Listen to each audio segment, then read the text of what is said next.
Vincenzo's Gold Crypto Investing this May the 22nd, Friday, heading into the Memorial Day weekend and the holiday weekend. The volatility that we've been talking about and warning about that would happen all week continues to take place this week as the Bitcoin price is coming off of its new all-time high of 111,000 and change. It has been up today. It is currently down 2.44%, but depending on when you're watching this video, it could be down 8% or it could be up 8% on the day because there's been heightened and high volatility as these patterns are being exhausted and we're coming up to major resistance levels and major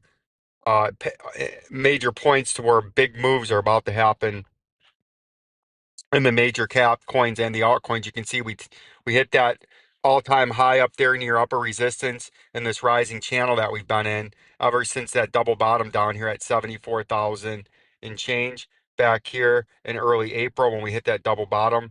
And that was the start of a rally that we thought we would have, but we thought the rally would stop between this $89,000 and max potential 97,000, right? But it's even done higher than that. We're in this rising channel. You can see we've hit several areas of upper resistance and lower support along the way. Upper resistance once, upper resistance twice, three times, and again, four times with the upper resistance in this rising channel, and lower support once, twice, three, and four times. And now we'll see this holiday weekend. Do we just continue to trade within this pattern as we've squeaked out the all-time high? We're getting ever so close to our targeted move of 119,000 and change. Is that what we do this weekend? We continue to play support and resistance, and we end up by Monday all the way up here near 100 and well, that would be farther than Monday. But do we continue to play this pattern over the next several weeks in a month or two, and then we end up here at our targeted move? Or this weekend, since the volatility is moving us very, very quickly, do we come back down to lower support and break that this weekend and end up back here at a critical mid-ground support level of 97,153 and change? And then we got something to talk about and something to watch and excitement and fireworks going off this weekend as there would be mass scramble and mass panic across the sphere. That's what we're looking for this weekend. That's what I'm going to be paying attention for all holiday weekend long. Old Vincenzo will be here for you with at least, at bare minimum, as we do, a bare minimum of one video a day. At bare minimum. But this weekend with the heightened volatility and the extended time off of work, and chilly, seasonably chilly conditions of our fourth straight day of in the low to mid 50s. We haven't hit 60 degrees, Jay, all week long. Not Monday, not Tuesday, not Wednesday, nor Thursday. And here we are sitting Friday at noontime, and it's only a cool, crisp, just north of downtown Detroit, 50 degrees, Jay. Very, very chilly for late spring, approaching summertime. Meteorological summer starts in about a week or so, 10 days on June 1st. But we won't be out on the water or in any swimming pools because it's going to be very, very chilly, only in the low to mid 60s by the time we get to Monday, right? But you can see that's what we're going to be watching about here with the Bitcoin price. The Bitcoin dominance you can see is trading sideways after we had an initial fall where the altcoins were really, really rallying and rallying hard.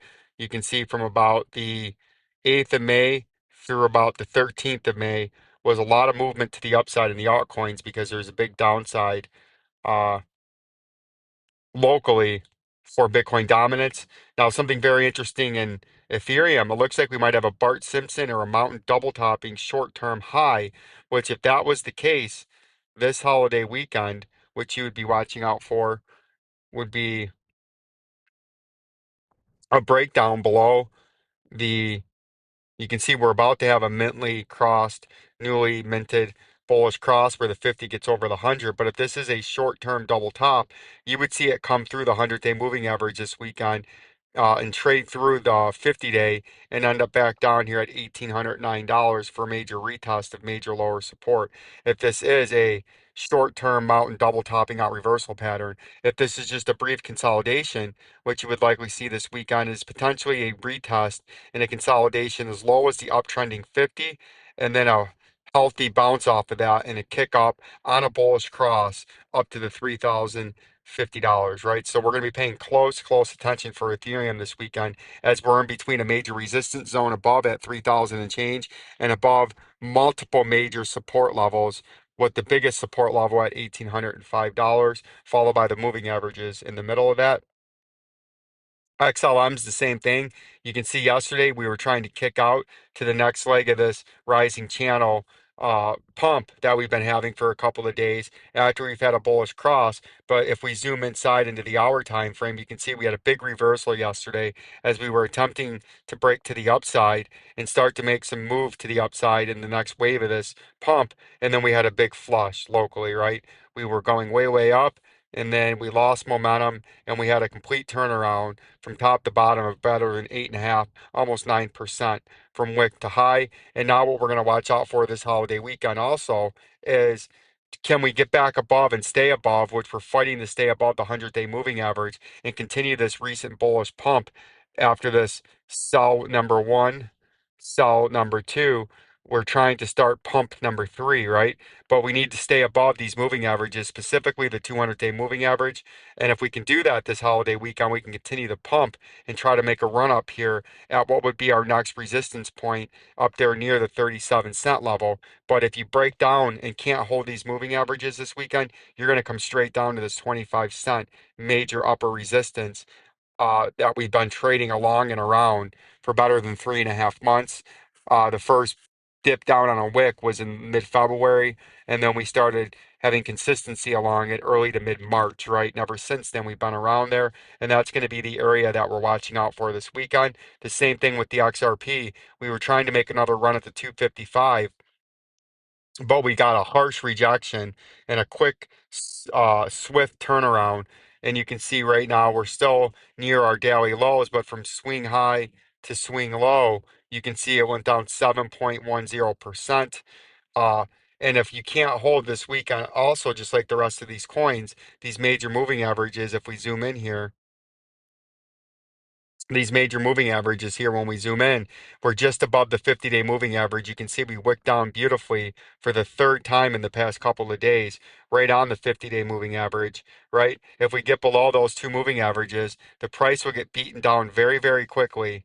And we're going to move that over here. The price will get beaten down very quickly down to the major neckline support of this head and shoulders topping out reversal pattern. And if you still notice, even though Bitcoin's hit record highs, all these altcoins and even the major altcoins like an XLM would be considered, and an XRP if you wanted to, they're still down at current price 30 to 40 to 50% from their regional highs from November, right? So that's very interesting as the pumps have happened from the altcoins. As you can see, XRP from its swing low, its wick low of $1.61 to the current price, it's up 45%.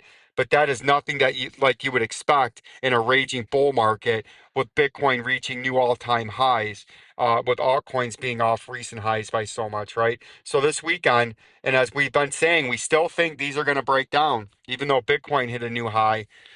This weekend, if you don't hold these moving averages in the XRP, this $2.09 or the uptrending in a few days, the 200-day moving average will be right along the neckline. That's your major lower support.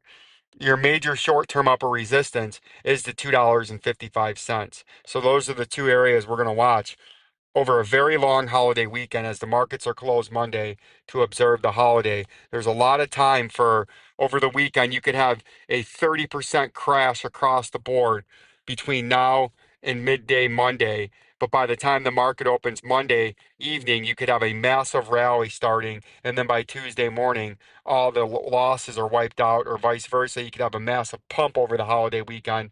But by Tuesday morning's trading opening across the board, the gains are wiped off, right? So it's going to be very interesting weekend. I think there's going to be heightened and hyper volatility. And a coin like AMP, even if, say, the overall market is having a sell-off this holiday weekend, a coin like AMP likes to go on its own, could pump 150% from where it's at right now, and then have its 250% swing low to swing high, right? And I'm still paying attention for that. AMP is still sitting along these converging moving averages. It looks like unless we have a big dump, we're going to have a bullish cross by next Tuesday after the holiday. You can see how fast the 50 is moving up and how close it is to the 100-day moving average there in blue. And I'm still expecting a big pump. And I'm still expecting the next major upper resistance is going to be just north of this 0.006 for a consolidation, but that's better than a 30 to 40 to 50% move from, it's probably 50% move from where you're at right now to just over that, about a 40% move. I expect to get up into here, and that's going to be your resistance before I think eventually we will get up to that 0.00925. So it's going to be very interesting this weekend to watch out what's going on. The same thing with Algo. And if we look at what happened in Algo last night, which is very exciting, you can see we did have a hyper pump that we were talking about, and it came right up into this major upper resistance, sitting here where the 200-day moving average is in the daily time frame at 23 cents and the bottom part of this red resistance box. And you can see recently in the short term, it's got rejected once, twice, three times in the short term, right? And that's why these resistance and support boxes are here, right? But and then if we look at it in the longer time frame, you can see, look at this, even back in the April bull run of last year, a year ago, rejection one, rejection two, finally came across it, tried to hold it as support, couldn't. Now rejection, rejection, rejection, because when you're coming from below it, it's major resistance. But when you shoot through them and finally break it, they will shoot and shoot through the top side of that very quickly, like you've seen there in the past. But this is very interesting to watch now. You need to get the buyers to hold. You need to hold above the 50-day moving average in the daily time frame for Algo, which is sitting here right at 21 cents. You need to hold that and try to continue to chip away at this major upper resistance to break into this resistance box and get up into the 25 to 28 cents, or it's going to continue to drive you down. And eventually the buyers are going to be beaten down and you're going to fall back down to a major support level down here at 20 cents. So that's something that I'm going to be watching out for this week. On the XCN is the same thing. You can see we've hit this major resistance zone three times also, rejected once, rejected twice, rejected a third time just about 8, 9 days ago. And now we're starting to trade down. And what I feel is going to happen here now is you're going to trade down to the 50-day moving average. I believe that's the 50-day moving average. Let's just make sure because that color scheme, yes, it is the 50-day moving average. We need to make that a darker red. Let's get on that. 50-day moving average should be that blood red. There we go. Now we got it going on. Let's update these to today because we've had some upward movement. Bam. That's where I feel like you're going to go in the daily time frame. I think Oxyon is going to come retest this 50-day moving average. And you need to hold that 50-day because if you don't, you would slip to the 100-day moving average and then it would start using the 50-day as resistance. But I think at the very least, between probably by the end of today or very early tomorrow, I think we're retesting this 50-day moving average. And these are what you need to hold. Or if you slip this and start to get very bearish, you could slip down to the 200-day moving average very quickly, where there's very strong uptrending support on that 200-day moving average. Obviously, to the top side this weekend, if you make another run up to the upside, this major upper resistance is very evident, which is sitting here at about the 0.02274 or the very bottom part of this light pink resistance box. That's what we're watching out for in the XCN this week. On the XDC is the same thing. You can see the moving averages. This one is one of the first ones when they started going bearish back in the spring that led us onto it late winter. And this was one of the first ones in late spring that let us know of a bullish crosses could happen because it was going before them. But now the moving averages are starting to trend back down, right? The price is starting to get forced back down. And if you don't get the buyers to come in, you're going to come retest this swing low that we're going to mark down here at the clone level right there. You're going to come down and retest this level. We're just going to make that a light green at the 0.0604 because we still, I think, do have a targeted move that we're going to hit from this head and shoulders topping out reversal pattern, which is down here at the 0.04 and change level. I still think that's going to get hit. I still think even after this recent bounce and the all-time high in Bitcoin, I still think we're going to have one big manipulated fleecing of a sell-off to screw and heist and shiest the retail investor. And that's why this channel is here for you, the retail trader, the only station out there that has its purpose to educate, inform with true trust, integrity, and information to you guys. And I'm still not going off my calls. Even though Bitcoin did pump to an all-time high, I still think when it's all said and done, it was just a hiccup in the road. And I think there's big, big reversals coming. But do I have to be right while I continue to tell you the updated news? Absolutely. While I let my own personal beliefs get in the way of what's actually taking place? Most certainly not. And I will continue to look out for you, the retail trader and investor. You can see we've had a nice bounce on the moving averages in DGB before I let you go, and that's what we've been talking about for a week and a half to almost a month now, that you just need to keep holding these moving averages and you can keep bouncing off them to the upside.